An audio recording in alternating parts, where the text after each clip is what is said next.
বিসমিল্লাহির রহমানির রহিম। প্রিয় শিক্ষার্থী, আপনারা জানেন যে আমরা যে বিষয়টা নিয়ে আলোচনা করছিলাম, আমাদের 4 এবং 5 নাম্বার আইটেম নিয়ে আলোচনা করছিলাম। আমরা গ্রামারের 4 এবং 5 নাম্বার আইটেম নিয়ে আলোচনা করছিলাম। তো আলোচনা করতে গিয়ে আমরা বিভিন্ন নিয়ম কানুন শিখেছি এবং ওই নিয়ম কানুনের পাশাপাশি আমাদেরকে যেটা করতে হবে, এক্সারসাইজ গুলো বেশি বেশি করতে হবে।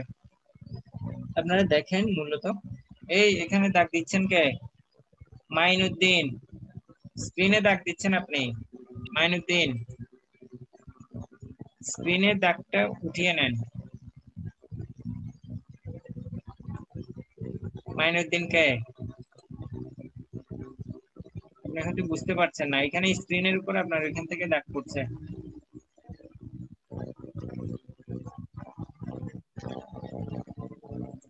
হ্যাঁ, আসেন। যে এখানে যে বিষয়টা গুরুত্বপূর্ণ, আমরা নিয়মগুলো শিখেছি, নিয়মের পাশাপাশি আমরা এক্সারসাইজে কিভাবে এগুলো অ্যাপ্লাই করে। 9-10 অলরেডি আপনারা অনেক কিছুই শিখেছেন এবং এর পাশাপাশি ইনশাল্লাহ আমি এখানে আরো ব্রডলি এক্সারসাইজ দেওয়ার চেষ্টা করছি। এবং আপনাদেরকে এখানে তো আমি 10টা দিয়েছি, এমন কিছু এক্সারসাইজ দিব যেখানে 5টাও এক্সারসাইজ আছে এবং আপনাদের প্রিপারেশনটা যেন কি হয়, মানে পারফেক্ট হয়। সে কারণে এখানে ক্লাসের শুরুতে আপনাদেরকে আমি কয়েকটা বিষয় মাথায় রাখার জন্য বলবো।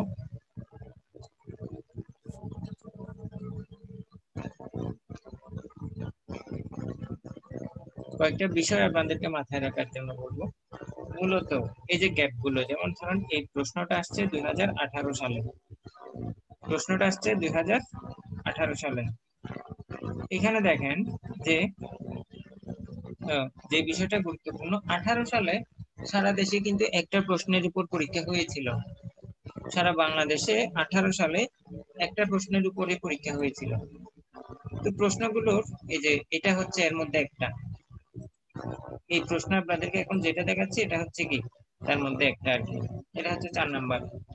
তো আপনাদেরকে যে নিয়মগুলো এতদিন শিখিয়েছি, ওই নিয়মগুলো হচ্ছে মূলত ওই নিয়মগুলো। মনজিরুল আলম, আপনি শুনতে পাচ্ছেন আমাকে?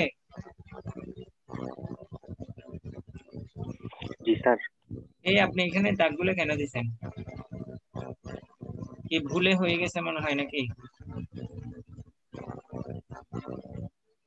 একটু কেয়ারফুল থাকবেন, যেহেতু এই মানে সবাই ক্লাস করছে, তো একটা যদি আমি 1-2 মিনিট যদি বাড়তি কথা বলি, তাহলে ধরেন আমার লেসনটা কমপ্লিট করতে সমস্যা হয়ে যাবে বা আমাকে তাড়াহুড়ো করে লেসনটা শেষ করতে হবে। এতে আপনাদের আমার তো কিছুই হবে না, আপনাদের বুঝতে সমস্যা হবে আর কি। আমি চাচ্ছি একদম জিরো থেকে একদম পুরোটা বোঝানোর জন্য আপনারা একটু সহযোগিতা করবেন আর কি। তো দেখেন যে আমরা রুল গুলো শিখেছি। এখানে আপনাকে জানতে হবে কোনটা নাউন, কোনটা অ্যাডজেক্টিভ, কোনটা ভার্ব, কোনটা অ্যাডভার্ব। আবার বলছি, এই নিয়মগুলো জানার জন্য আপনারা তো কিছু নিয়ম অলরেডি শিখেছেন। এর মধ্যে আপনাকে চিনতে হবে কোনটা নাউন, কোনটা ভার্ব, কোনটা অ্যাডজেক্টিভ, কোনটা adverb. Noun, verb, adjective, adverb. তো সাধারণত আমরা জানি যে কোনো কিছুর নামকে কি বলা হয়, নাউন বলা হয়। আবার যে কোনো কিছুর যেমন ধরেন অ্যাডজেক্টিভ, অ্যাডজেক্টিভ আমরা যদি কোনো নাউনের যে শব্দ দ্বারা কোনো নাউনের দোষ, গুণ, অবস্থা, সংখ্যা, পরিমাণ বোঝায়, তাকে অ্যাডজেক্টিভ বলে। আবার অ্যাডভার্ব, আমি যদি ভার্বকে হোয়েন, হোয়ার, হাউ দিয়ে প্রশ্ন করি, সেটা হচ্ছে অ্যাডভার্ব। তারপর আমি যদি ভার্বকে প্রশ্ন করি কিভাবে, হাউ, কিভাবে, এটা হচ্ছে অ্যাডভার্ব। তো এই বিষয়গুলো আপনাদেরকে শিখিয়ে দিব এবং পাশাপাশি কিছু চিহ্ন শিখিয়ে দিব। ওই চিহ্ন থাকলে, ওই ওয়ার্ডের মধ্যে ওই চিহ্নগুলো থাকলে মনে করবেন ওটা অ্যাডজেক্টিভ বা ওটা অ্যাডভার্ব বা ওটা অ্যাডভার্ব। আমি ওই চিহ্নগুলো আমি আপনাদেরকে শিখিয়ে দিব। এখন দেখেন যে এখানে প্রথমত এই প্যাসেজটা ভালো করে পড়ে ফেলতে হবে আপনাদেরকে, ফিল আপ করার জন্য আর কি। এই প্যাসেজটা আপনাদেরকে ভালো করে পড়ে ফেলতে হবে। তো এখন যাই যে আহ, এখানে দেখেন ওয়ার্মিং। ওয়ার্মিং শব্দের অর্থ কি কেউ কি বলতে পারবেন? ওয়ার্মিং, উষ্ণতা। উষ্ণতা। কাট মানে কোনো কিছু কাটা, রাইস মানে বৃদ্ধি পাওয়া। অ্যান্টিসিপেশন শব্দের অর্থ কি? অনুমান। হ্যাবিটেটস মানে বসবাসের স্থান। ইনক্রিজ মানে বৃদ্ধি পাওয়া। এক্সটিনশন, এক্সটিনশন শব্দ অর্থ বিলোপ, মানে একেবারে কি মানে গোড়া থেকে নির্মূল হয়ে যাওয়া, বিলোপ আর কি, মানে বিলুপ্ত হয়ে যাওয়া। রেকলেসলি মানে ভয়াবহভাবে, নির্দয়ভাবে। সিভিয়ার কঠোর, সিভিয়ার শব্দের অর্থ কঠোর। ইম্পারেটিভ, ইম্পারেটিভ শব্দের অর্থ হ্যাঁ বোধক, পজিটিভ ইম্পারেটিভ। পার্টিকুলারলি, পার্টিকুলারলি মানে কি নির্দিষ্টভাবে।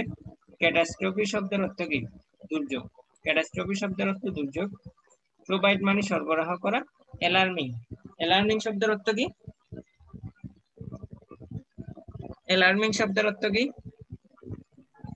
স্যার চেতনা দিতেছে বা এমন কিছু। হ্যাঁ মানে একটা অ্যালার্ম দিচ্ছে, সংকেত দিচ্ছে, ভয়াবহ একটা সংকেত দিচ্ছে, বিপদ হ্যাঁ। বিপদ সংকুল আর কি। এখন কিন্তু স্যার স্টুডেন্ট আপনারা লক্ষ্য করেন, এখন দেখেন আমি এটা গত 2 ঘন্টা ধরে এগুলো নিয়ে আলোচনা করছি, মানে 2 ঘন্টা ধরে এটা রেডি করছি আপনাদের জন্য, একটু আপনাদের সহজ হওয়ার জন্য।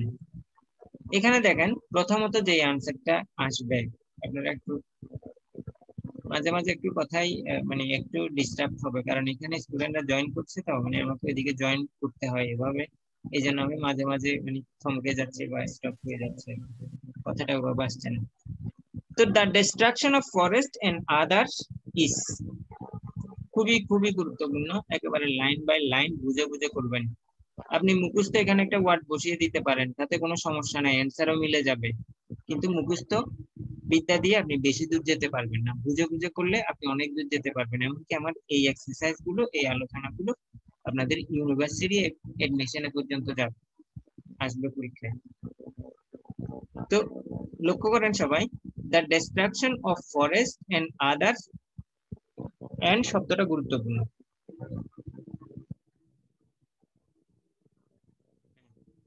এখানে এন্ড শব্দটা গুরুত্বপূর্ণ, দ্য ডিস্ট্রাকশন অফ ফরেস্ট। দেখেন এন্ড এর পূর্বে কি আছে, ফরেস্ট মানে বন, এটা হচ্ছে noun. And other is causing the various plant and animals every day is causing, দেখেন এখানে কি বলেছে, destruction, forested destruction and other forested destruction and other, এখানে যদি and থাকে, and এর পূর্বে যা থাকবে and এর পরেও কিন্তু তা থাকবে। তো and এর পূর্বে আমরা দেখছি ফরেস্ট, এই ফরেস্টটা কি, এই ফরেস্ট হচ্ছে একটা নাউন, তার মানে and এর পরেও কি হবে, একটা নাউন হবে। তো the destruction of forest and other, এখানে দেই, এই যে দেখেন আমি এখানে লিখে দিয়েছি, এন্ড এর পূর্বে নাউন হলে এন্ড এর পরেও নাউন। তো এখানে আমি অ্যান্সার দিতে পারি, কি দিতে পারি কেউ কি বলতে পারেন? হ্যাবিটেটস দিলাম। হ্যাবিটেটস। হ্যাঁ, এখানে এই এসটা না দিলেও কিন্তু ভুল হবে, এসটা না দিলে ভুল হবে কেন, কারণ এখানে কিন্তু ফরেস্ট আছে, প্লুরাল আছে, তার মানে এখানে প্লুরাল নাউন বসাতে হবে। এটাই জন্য বলছি মাঝে মাঝে এই জায়গাতে কিন্তু সিঙ্গুলার দিয়ে দেন, চেঞ্জ করে আপনারা প্লুরাল বসিয়ে দিবেন। The destruction of forest and other habitats is causing the, দি শব্দটা গুরুত্বপূর্ণ, এই দি এর পরে সবসময় কি বসবে, নাউন বসবে। এই নাউন যখন পড়াবো সেকেন্ড পেপারে তখন আসবে, আবারও পড়াবো, কিন্তু আপনাদেরকে এই নিয়মটা মানতে হবে, এই নিয়মটা অবশ্যই ফলো করতে হবে। দি এর পরে অবশ্যই কি আসবে, নাউন আসবে। এইখানে একটা ছোট্ট একটা টেকনিক আপনাকে শিখাই দিই। এতগুলো শব্দ, সাপোজ ধরলাম কোন শব্দটা আপনি বুঝতে পারছেন না, কোন একটা অর্থ কোনটা এখানে হবে আপনি বুঝতে পারছেন না, এই যে শব্দের শেষে টিআইওএন আছে, আইএনজি আছে, ডি আছে, ইএসই আছে, কোনটা হবে আপনি বুঝতে পারছেন না, কিন্তু আমার ক্লাস করে আপনি বুঝতে পারলেন এখানে কি হবে, আর্টিকেল যেহেতু আছে নাউন হবে। তো কোন শব্দগুলো নাউন, কোন শব্দগুলো নাউন আপনি চিনবেন কিভাবে? আমার যদি এগুলো অর্থ কমন নাও পড়ে, আপনি হ্যাবিটেটস শব্দের অর্থ বাসস্থান দেখে বুঝতে পারলেন যে এটা নাউন, নাউন বসিয়ে দিলেন, বাসস্থান মানে কোনো কিছু নাউন, নাউন বসিয়ে দিলেন। কিন্তু এমন কোন শব্দ আসলো যেটার অর্থ আপনি বুঝতে পারছেন না এবং সেটা নাউন কিনা আপনি বুঝতে পারছেন না, তো ওই ক্ষেত্রে আপনি কি করবেন? আপনাদের জন্য আমি কিছু আপনারা যেটা করবেন সেটা হচ্ছে, যেমন ধরেন আমি কিছু টেকনিক রেডি করে দিচ্ছি আপনাকে। হ্যাঁ, দেখতেছেন এই পেজটা, সবাই দেখতেছেন? দেখা যাচ্ছে স্যার। হ্যাঁ, এই যে শব্দের শুরুতে, শব্দের শুরুতে মনোযোগ দিয়ে স্যার। লক্ষ্য করেন, এগুলো ইয়েতে ছিল মনে হয় 9-10 ছিল। প্রেফিক্স সাফিক্স, প্রেফিক্স হচ্ছে শব্দের শুরুতে থাকে, যেমন ধরেন এন্টি, এন্টি এই শব্দ হচ্ছে প্রেফিক্স। তো এন্টি যখন থাকবে, একটা শব্দের শুরুতে যখন এন্টি থাকবে, এই এন্টি এগেইনস্ট, অর্থাৎ এই এন্টি দিয়ে যে শব্দগুলো থাকবে সবগুলোর অর্থ এইভাবে বিরোধী। এন্টি যখন থাকবে, যেমন অ্যান্টি ক্লাইম্যাক্স, অ্যান্টিডট, তারপর এই ধরনের শব্দগুলো, এই শব্দগুলো যখন থাকবে মনে করবেন ওই শব্দটা কি নাউন। শুধু অ্যান্টি না, এই প্রেফিক্স সবগুলো anti, auto, bi, co, counter, dis, ex, hyper, inter, kilo, mal বা mega, mis, mini, mono, out, poly, তারপর সুডো, রি, সেমি, সাব,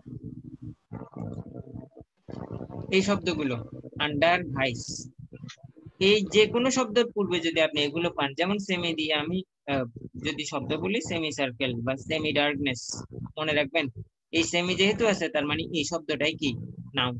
আপনি এটার অর্থ বুঝেন আর না বুঝেন তাতে কোনো সমস্যা নেই, তবে শব্দের শুরুতে এই প্রেফিক্স গুলো থাকলে খুবই খুবই গুরুত্বপূর্ণ, মনে রাখবেন এই শব্দটা কি নাউন। এবং যেমন ধরেন ভাইস, ভাইস প্রেসিডেন্ট, যেমন এখানে আন্ডার, সাপোজ ধরলাম আপনি আন্ডার যুক্ত শব্দ, এই এখানে যে এক্সাম্পল গুলো দিয়েছে একটার অর্থ জানেন না, কিন্তু এই আন্ডার শব্দের অর্থগুলো হচ্ছে বিলো, টু লিটল, ছোট বা নিচে, এই ধরনের। এই সব শব্দগুলোর অর্থই হবে কি এটার ঘুরে ফিরে এই শব্দগুলোর আশেপাশে, অর্থাৎ ছোট বা কারো অধীনস্থ, এই ধরনের। আমি সবাইকে ক্লিয়ার করতে পারছি নাউন কিভাবে চিনবেন? জি জি স্যার। স্যার। অর্থাৎ শব্দের শুরুতে যদি এই ধরনের শব্দগুলো থাকে তখন ওই শব্দটা নাউন। এটা হচ্ছে প্রেফিক্স। নাউন হবে। হ্যাঁ, এটা হচ্ছে প্রেফিক্স যুক্ত করে নাউন হয়েছে। এবং এমন কিছু শব্দ আছে যেগুলোর শেষে এই সাফিক্স গুলো যুক্ত করলে, এই যে এই সাফিক্স, সাফিক্স মানে শেষে থাকবে, যেমন ধরেন T I O N, T I O N, alteration, demonstration, T I O N, এই যে টিআইওএন আছে, সাফিক্স মানে শব্দের শেষে থাকবে। শব্দের শেষে যদি টিআইওএন, ইআর, এমইএনটি, এএনটি, ইএনটি, এজিই এইগুলো থাকবে, ইআরওয়াই, ইএনসিই, এএনসিএল, এগুলো যদি থাকবে তখন এই সবগুলোকে আমরা কি বলবো? নাউন বলবো। আপনি যেমন ধরেন এই অ্যাসিস্ট্যান্ট, অ্যাসিস্ট্যান্টের শেষে এএনটি আছে, বা স্টুডেন্টের শেষে ইএনটি আছে, সাপোজ ধরলাম আপনি অর্থ জানেন না, কিন্তু আপনি বুঝে নিবেন এখানে শেষে তো এএনটি আছে, তার মানে এটা কনফার্ম নাউন। স্টুডেন্টের শেষে ইএনটি আছে, কনফার্ম এটা কি নাউন। এগুলো জাস্ট এভাবে মনে রাখলে হবে না। এমইএনটি, এএনটি থাকলে নাউন হয়, এমইএনটি, এজিই থাকলে নাউন হয়, এল থাকলে নাউন হয়, এভাবে থাকবে না। আপনি এগুলো বারবার কয়েকবার পড়বেন, এমনিতে মাথায় ঢুকে যাবে। বুঝতে পারছেন? জি স্যার। হ্যাঁ স্যার। একেবারে হ্যাঁ জি এই স্যার। লেসনটা আমি যে আজকে পড়াচ্ছি, এই লেসনটা আপনি যখন ভার্সিটিতে ভর্তি পরীক্ষা দিবেন এই একই লেসন আপনাকে পড়াবে। ওইখানে তো একাধিক নাউন দিবে, বলবে যে কোনটা নাউন, আপনি নাউন তো চিনবেনই না। ইন্টারমিডিয়েটে পড়েন, আপনি কয়টা ওয়ার্ড জানেন? ইংলিশ ডিপার্টমেন্টে পড়ে আমি শিখছি কি 80,000 নাউন আছে। আরে বাবা, 80,000 নাউন কেন? আমার 14 গোষ্ঠীও তো অত নাউন মুখস্থ রাখতে পারবে না। ভর্তি পরীক্ষায় আপনাকে দিয়ে দিল, যে কোনো একটা নাউন দিয়ে দিল, আপনি চিনবেন কিভাবে ওটা নাউন? দেখবেন কি শব্দের শেষে এমইএনটি আছে, তার মানে এই শব্দটা নাউন, অর্থ জানার দরকার নেই। হিডেন টেকনিক হচ্ছে এটা, বুঝতে পারছেন? জি স্যার। জি স্যার। এবার চলে আসেন, আমরা আবার চলে যাই আমাদের ওই লেসনটাতে চলে যাই, যেখানে আমাদের নাউন বসাতে হবে। এখানে বসাইছি আর্টিকেলের পরে, এই যে বি নাম্বারে আসেন। The destruction of forest and other habitats is causing the extinction.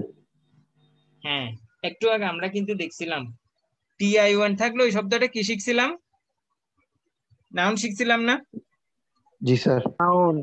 হ্যাঁ, হ্যাঁ স্যার। তার মানে এখানে কি হবে? এক্সটেনশন। আপনারা এমনিতে দিলে কিন্তু আপনি পেরে যাবেন, কিন্তু কিভাবে হয় সেটা আপনাকে শিখতে হবে। ওই যেভাবে নাউনের পরে আমাকে কি বসাতে হবে? সরি আর্টিকেলের পরে আমাকে কি বসাতে হবে, নাউন বসাতে হবে, ব্যাস আমি বসিয়ে দিলাম। এবং নাউন কোনগুলো, আমি যদি এক্সটেনশনের ওয়ার্ডের অর্থ না পারি, যদি আমি অ্যান্টিসিপেশনের অর্থ পারি কিন্তু এক্সটেনশনের অর্থ পারি না। অ্যান্টিসিপেশন মানে পূর্ব থেকে ধারণা করা, অনুমান করা। এটার একটার অর্থ জানলেও, এটার অর্থ না জানলেও আপনি বুঝতে পারবেন যে এখানে শেষে কি আছে, টিআইওএন আছে, তার মানে এটা নাউন। আর অ্যান্টিসিপেশনের সাথে অর্থ তো মিলছে না, তার মানে এটা হচ্ছে না, এক্সটেনশনই হবে।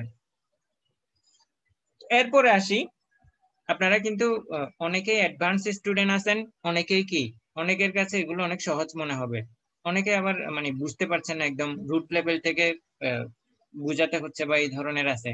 আমি সবার কথা মাথায় রেখে ওভাবে লেকচারটা রেডি করেছি। যারা বুঝতে পারছেন তারা তো ভালো, যারা বুঝতে পারছেন না তারা প্রশ্ন করবেন সাথে সাথে। তো ইন দ্য লাস্ট 25 ইয়ার্স, তো বলছে যে in the last 25 years alone the world has lost 1/3 of its natural world. প্রাকৃতিক সম্পদ সে 25 বছরে 1/3 অর্থাৎ 1/3 কি করে ফেলেছে, হারিয়ে ফেলেছে। ফরেস্ট আর বিইং ডাউন, আপনি খুব সহজে এখানে বুঝতে পারবেন যে এখানে কি হবে, কাট। কাট Cut. ডাউন। তো কাট ডাউনটা কেন হয়েছে, এটা আসছে কোথা থেকে, প্যাসিভের নিয়ম থেকে আসছে না? কোথা থেকে আসছে? স্যার প্যাসিভ নিয়ম থেকে। প্যাসিভের নিয়ম থেকে। Passive. যেমন ধরেন আমি আপনাকে আরেকটু দেখাই, আরেকটু এগ্রাভেট করি। যেমন ধরেন যে সবাই দেখতে পাচ্ছেন ইমেজটা, দেখতেছেন সবাই?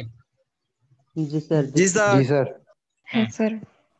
এখানে দেখেন যে প্রেজেন্ট কন্টিনিউয়াস টেন্স, তারপরে প্রেজেন্ট কন্টিনিউয়াস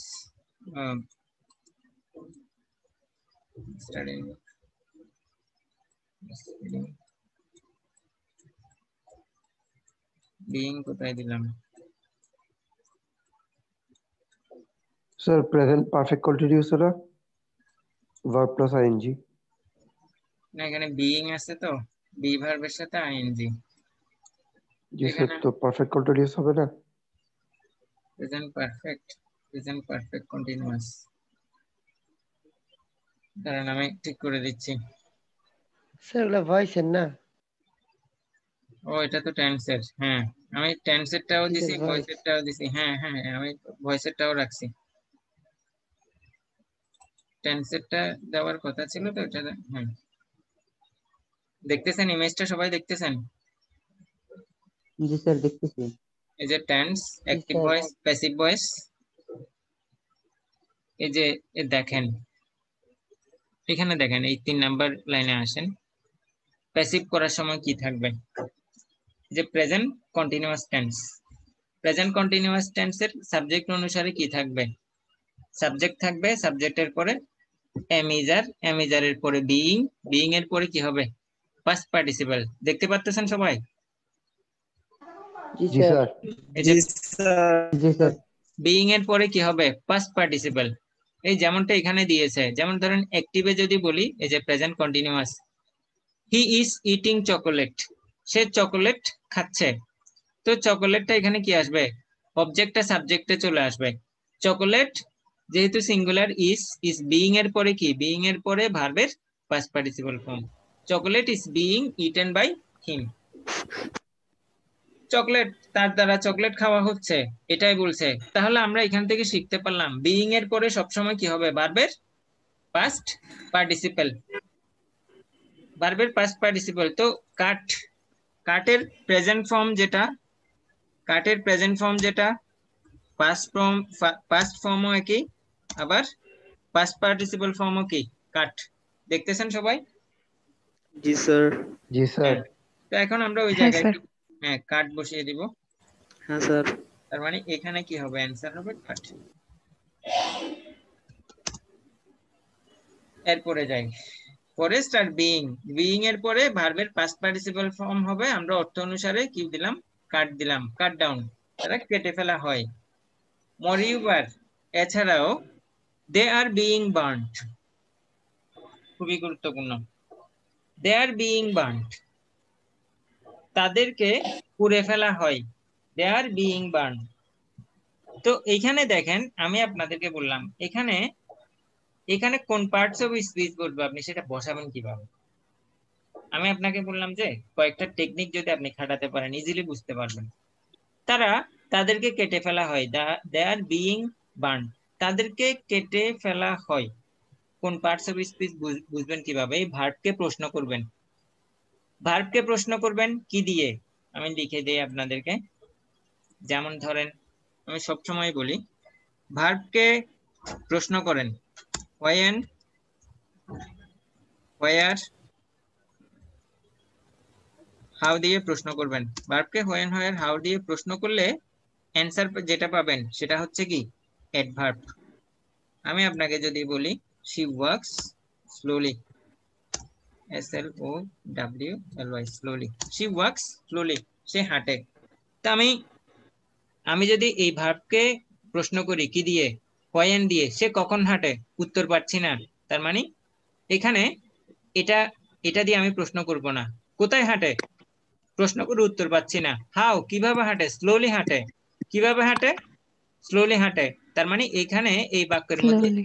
এটাই হচ্ছে কি অ্যাডভার্ব। আমি কথা ক্লিয়ার করতে পারছি? जी सर। जी सर। Adverb Yes, sir. কিভাবে চিনবো? ভার্বকে when, where, how দিয়ে প্রশ্ন করে উত্তর পেলে ওই শব্দটাই হচ্ছে অ্যাডভার্ব। তার মানে এখানে এটা হচ্ছে অ্যাডভার্ব। শুধু ly যুক্ত, ly একটা সিম্পটম, এটা হচ্ছে একটা চিহ্ন। এই একটা চিহ্ন না, 4-5টা চিহ্ন আছে যেটা থেকে আপনি বুঝতে পারবেন এটা কি, এটা হচ্ছে অ্যাডভার্ব। তো আমরা চিহ্নগুলো একটু দেখে আসি, কোন কোন চিহ্ন থাকলে শব্দটা অ্যাডভার্ব হবে। আমরা এটাও একটু দেখে আসি যাতে করে আমাদের ধারণাটা আরেকটু ক্লিয়ার হয়।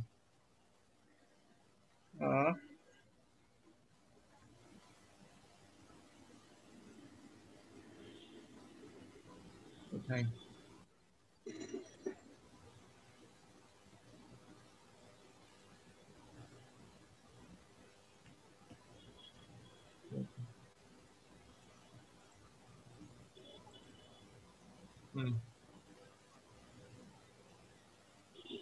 দেখতেছেন, এখানে দেখতেছেন সবাই? দেখা যায় যেমন देखा जाच्छे सर। এই যে সাফিক্স দেখতে পাচ্ছেন? जी सर। হ্যাঁ।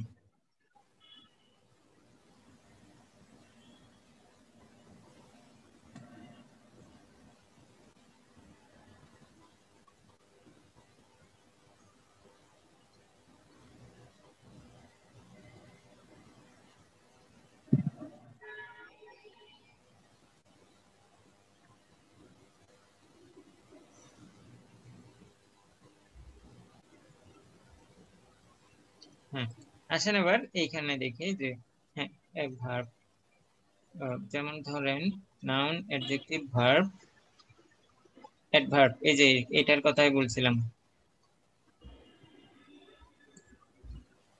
যে শব্দের শেষে এই যে শব্দের শেষে ওয়াইস, ওয়েস, ly, ওয়াট, এই 4টা শব্দ লিখে রাখেন।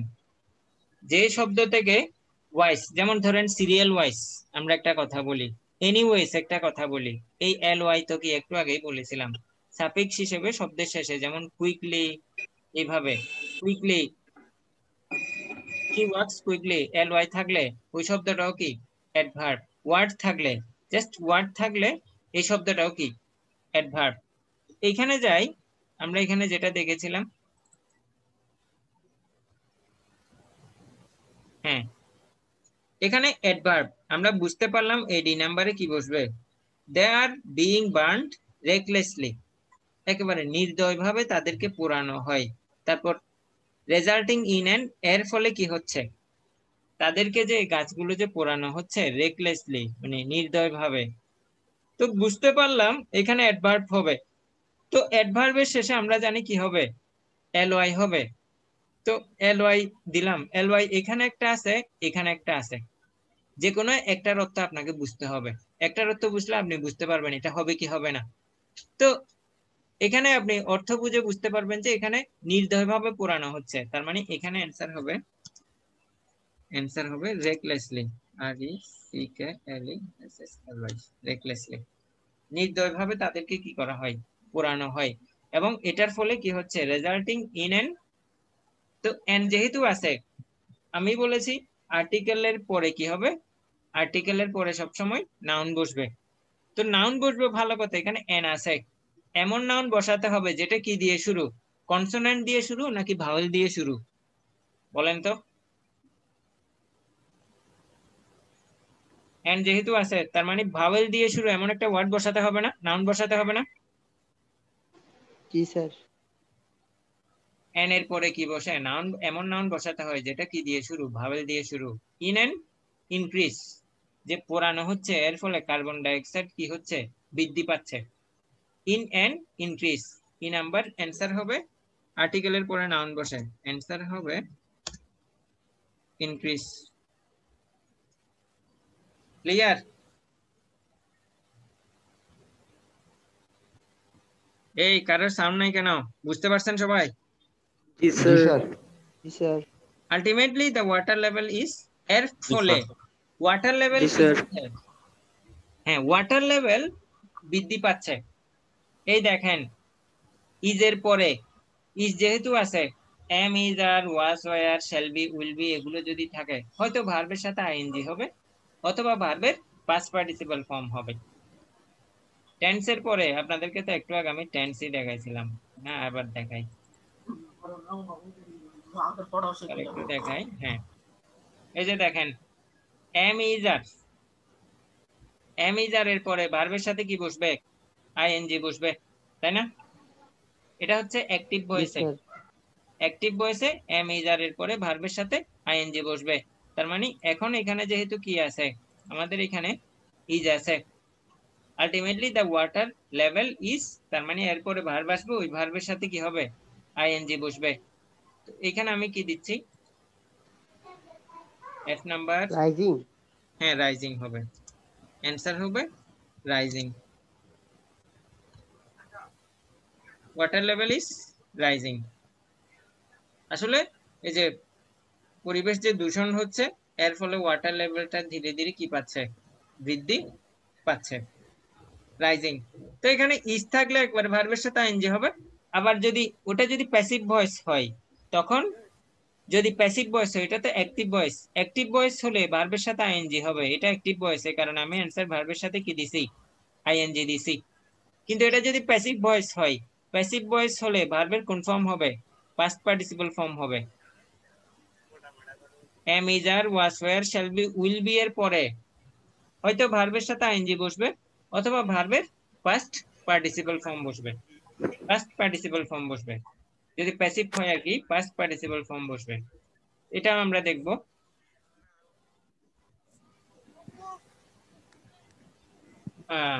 আচ্ছা আসেন এবার, carbon dioxide and ultimately the water level is rising as a consequence of global, কিসের ফলে, গ্লোবাল ওয়ার্মিং এর ফলে। গ্লোবাল এখানে কি আছে, ওয়ার্মিং, জি নাম্বারটা ওয়ার্মিং দেন, এফ নাম্বার জি, অ্যান্সার হবে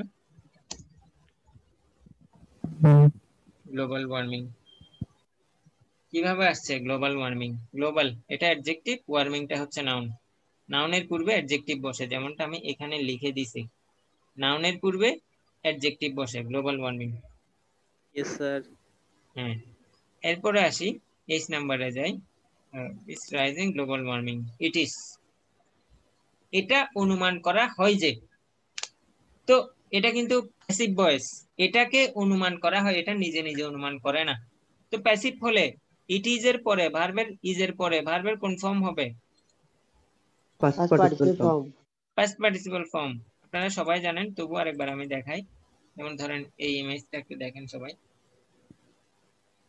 এই যে, এই যে এখানে ইজ আছে, I do my homework, my homework is done, am is এর পরে ভার্বের কোন ফর্ম হবে, পাস্ট পার্টিসিপল ফর্ম।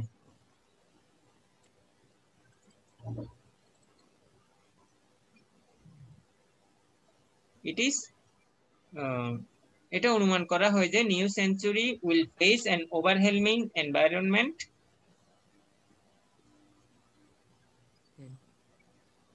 এটা অনুমান করা হচ্ছে, যাচ্ছে আমরা তাহলে আগে এটা লিখে ফেলি, ইট ইজ, তো অ্যান্টিসিপেটেড হবে না? এই যে গুড, হ্যাঁ অ্যান্টিসিপেটেড, চমৎকার, ইট ইজ অ্যান্টিসিপেটেড, এটা অনুমান করা হচ্ছে যে, তার মানে আমি এখানে কি দিব, h number, it is anticipated h number. Answer হচ্ছে এটা অনুমান করা হয় যে it is anticipated, এটা অনুমান করা হচ্ছে যে যে new century will face an overwhelming environment. Overwhelming শব্দের অর্থ না জানলে লিখে রাখেন, অপ্রতিরোধ্য, মানে সামনে যে সময়গুলো আসছে নতুন সেঞ্চুরি যে আসছে সামনে, এটা এই সময়ে মানুষ এনভায়রনমেন্ট ক্যাটাস্ট্রফি, ক্যাটাস্ট্রফি মানে কি প্রাকৃতিক দুর্যোগ। আপনাদেরকে গত ক্লাসে বলেছিলাম যে দুটি নাউন একসাথে থাকলে, দুটি নাউন একসাথে থাকলে পূর্বের নাউনটা কিসের কাজ করে, অ্যাডজেক্টিভের কাজ করে। যেমন এখানে একটা নাউন আছে, এখানেও নাউন বসাবেন, তার মানে এই পূর্বের নাউনটা অ্যাডজেক্টিভের কাজ করবে। আমি অর্থ দিয়ে সেন্টেন্সটা কমপ্লিট করব। It is anticipated that the new century will face an overwhelming environment catastrophe, মানে নতুন সময় যেটা আসছে, নতুন সেঞ্চুরি যেটা আসছে, এই সময়ে মানুষ প্রাকৃতিক দুর্যোগের সম্মুখীন হবে, যেটা মানুষ কি করতে পারবে না, ওভারহেলমিং, প্রতিরোধ করতে পারবে না। তার মানে ওই প্রাকৃতিক দুর্যোগগুলো হবে ওভারহেলমিং। এনভায়রনমেন্ট ক্যাটাস্ট্রফি, অ্যান্সার হবে এখানে ক্যাটাস্ট্রফি। এখানে আমি লিখে দিছি, দেখেন এগুলো আগে থেকে আমি লিখে রাখছি যেন সময় কাভার হয় না। আসলে অনলাইনে ক্লাসে সময়টা কোন দিকে চলে যায় বোঝা যায় না, আবার এখানে টাইম লিমিটেশনও আছে। আবার অনেক বেশিক্ষণ ক্লাস নিলে স্টুডেন্টরা বোরিং ফিল করে, দীর্ঘ সময় ক্লাস নেওয়া সম্ভব হয় না। তো এখানে আমি লিখে দিই catastrophe, T T R O P H E, catastrophe. আসেন আবার, it is therefore to check the reckless pollution of environment. Check মানে কি, চেক দেওয়া মানে কমানো, সচেতন হওয়া। ইট ইজ দেয়ারফর ইম্পারেটিভ, এটা সবচেয়ে ভালো হবে, মানে পজিটিভ হবে যে to check the reckless pollution of environment. তো এখানে অ্যান্সার দেই ইম্পারেটিভ।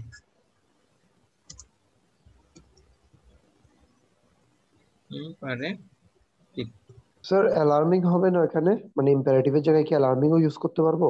ইট ইজ দেয়ারফর,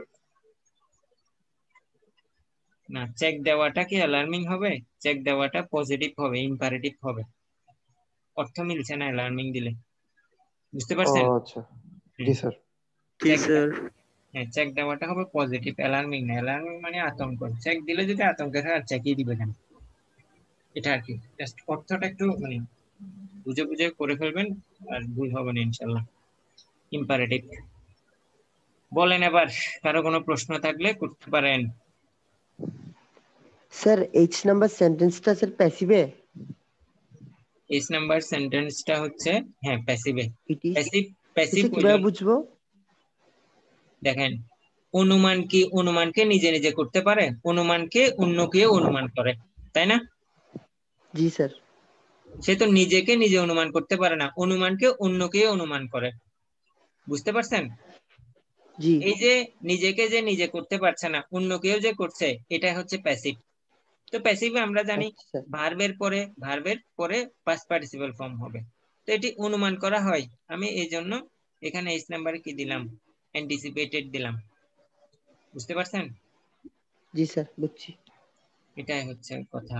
আর কারো কোনো প্রশ্ন আছে?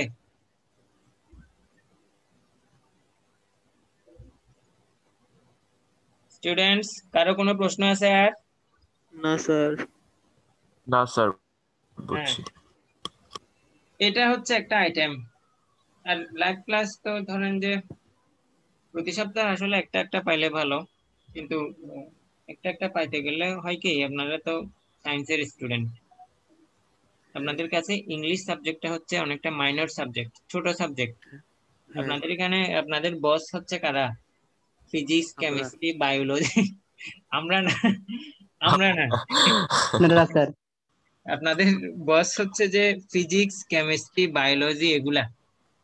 ইংলিশ ধরেন আপনাকে আচ্ছা। আমি যদি, আপনার যদি বেসিক ভালো থাকে, আপনাকে যদি আমি সেকেন্ড ইয়ারের 5-6 মাস আগে যদি একটা সাজেশন ভালো করে দিয়ে দিই, তাহলে আপনি ইংলিশ ইমপ্রুভ করতে পারবেন যদি বেসিক ভালো থাকে। তবে রেগুলার পড়ালেখাটা করা সবচেয়ে বুদ্ধিমানের কাজ। 6 মাস জি আগে, স্যার। হ্যাঁ 6 মাস আগে অনেক স্টুডেন্ট ধরে, এবং এদের মধ্যে 90% স্টুডেন্টই ইংলিশে A+ পায় না। অতটা সোজা না যেমনটা ভাবছেন আর কি। তো হ্যাঁ ওই জন্য বলবো কম পড়েন তবু রেগুলার পড়েন। আমি আপনাকে সবসময় বলবো এই ধরনের আইটেম যেমন আমি একটা করালাম, এবং A+ পাওয়ার সবচেয়ে মূল যেটা টেকনিক আমি বলবো ইংলিশ আর কি, অন্যান্য সাবজেক্ট সম্পর্কে তো আমি বইতে গেলে আর ক্লাস করা লাগবে না। এই আইটেমটার বিগত প্রশ্ন সহ 4টা বোর্ড আপনি বুঝে বুঝে করে ফেলবেন। 4টা বোর্ড বুঝে বুঝে করে মোট 30টা এই ধরনের প্রশ্ন সলভ করবেন। এই প্রশ্ন কোনটা? এটা হচ্ছে ফার্স্ট পেপারের 4 নাম্বার আইটেম। 30টা করে ওই 30টা একেবারে নোট করে রেখে দিবেন। ওই 30টাতে গ্রামারের যে সমস্ত আইটেম গুলো আছে বারবার ওগুলো রিভিশন দিবেন। ফার্স্ট ইয়ার ফাইনাল পরীক্ষা হচ্ছে, এখানে রাইট ফর্ম অফ ভার্ব আসবে, ওই 30টার উপর প্রিপারেশন নেবেন। সেকেন্ড ইয়ার ফাইনাল পরীক্ষা হচ্ছে, রাইট ফর্ম অফ ভার্ব আসবে, এই 30টার উপর প্রিপারেশন নেবেন। টেস্ট পরীক্ষা হচ্ছে, রাইট ফর্ম অফ ভার্ব আসবে, এই 30টার উপরই প্রিপারেশন নেবেন। এর বাইরে আর কোনো কিছু টাচ করার দরকার নেই, ইভেন টেস্ট পেপারে কেনার দরকার নেই। স্যার। আমি কথা বুঝাতে পারছি? Yes sir. জি স্যার, বুঝছি স্যার। এত বেশি পড়াশোনা করার স্যার দরকার একটা নেই। একটা কথা ছিল স্যার। হ্যাঁ বলেন। স্যার এই সফটওয়্যার থেকে মাইক্রোসফট ওয়ার্ড 19 সবচেয়ে লেটেস্ট যেটা সেটা। এটা মাইক্রোসফট ওয়ার্ড না স্যার? হ্যাঁ ওয়ার্ড। আমরা আচ্ছা। আগে তো 7 ইউজ করতাম, 7 এর পরে 30, 13 এর পরে 16, এখন 19। মানে হাতে গোনা কয়েকজন ব্যবহার করে, এর মধ্যে আমি একজন আর কি। Yes sir. অনেক সুবিধা আপনার যদি কি না স্যার, এটার ইন্টারফেস আগের গুলোর থেকে অনেক চেঞ্জ, তো তাই আউজ করলাম। সুবিধা, অনেক সুবিধা, অনেক বেশি সুবিধা আর কি। যাই হোক, আপ টু ডেট থাকবেন, ব্যাপারগুলো নিয়ে আপ টু ডেট থাকবেন। আর ইয়েস স্যার। হ্যাঁ, বেশি বেশি ওই যে যেমন ধরেন পাওয়ার পয়েন্টের কাজগুলো শিখলে তো আপনি অনলাইনে অনেক কাজ করতে পারবেন। জি স্যার। নিজে নিজে আমি অনেক কাজ ক্লাস করতে গিয়ে আসলে এত কিছু শিখা, এত কিছু জানতামও না। মনে হয় যে অনলাইনে ক্লাসটা যদি আগে থেকে করাতাম আরো অনেক কিছু শিখতে পারতাম, আরো অ্যাডভান্স হইতে পারতাম আর কি। তো যাই হোক স্টুডেন্ট, কারো যদি প্রশ্ন না থাকে, আমার ক্লাস আজকে এই পর্যন্তই।